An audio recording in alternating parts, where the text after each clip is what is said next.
વિરામ બાદ ફરી આપ સૌનું સ્વાગત છે। સુરત મહાનગરપાલિકાના વિવિધ મંડળો દ્વારા પાલિકામાં ધરણા યોજાયા હતા।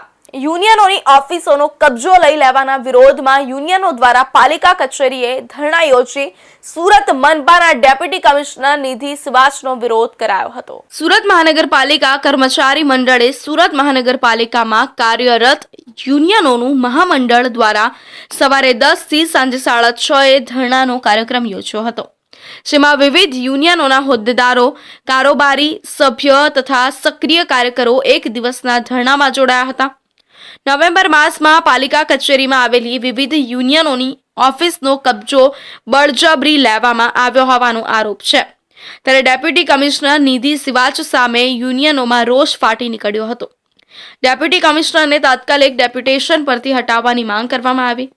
ચાલુ નોકરીએ પાલિકામાં અવસાન પામેલા ઉપરાંત 50 કર્મચારીઓના સંતાનોને નોકરી આપવાની માંગ અને જે કર્મચારીઓએ સ્વેચ્છાએ રાજીનામા આપ્યા તેમના સંતાનોને પણ નોકરી આપવામાં આવે તેવી માંગણી કરવામાં આવી।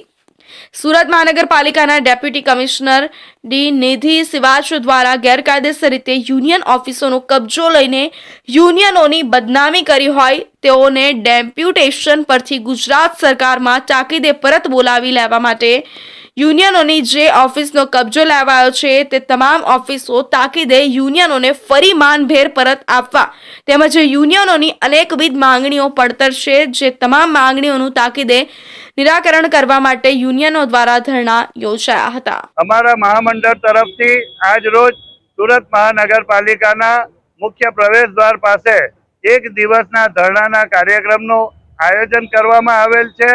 ગત 19મી નવેમ્બરની મધ્યરાત્રિએ એટલે અને 20મી તારીખે મોડી રાત્રિએ સુરત મહાનગરપાલિકાના પરિસરમાં આવેલ અમારી યુનિયન ઓફિસોના તાળા તોડી અને બળજબરીપૂર્વક જે કબજો લઈ લેવામાં આવ્યો, અમારો સામાન બહાર ફેંકી દેવામાં આવ્યો, તેના વિરોધમાં અને સાથે સાથે અમારા યુનિયનોને જે રીતે બદનામ કરવામાં આવ્યા છે અને સાથે સાથે યુનિયનના અગ્રણીઓને બદનામ કરવામાં આવ્યા છે, તેનો પણ આજે આ તકે અમે વિરોધ કરી રહ્યા છીએ।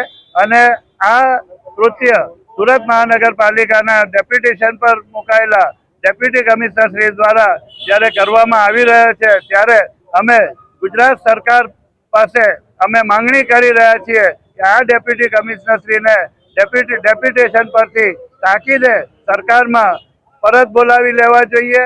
અમારા યુનિયનોની માંગણીઓ, કેટલીક માંગણીઓ તો 3-4 વર્ષથી હજી સુધી બાકી છે, એ તમામ માંગણીઓ પર તાકીદે પૂરી કરવામાં આવે।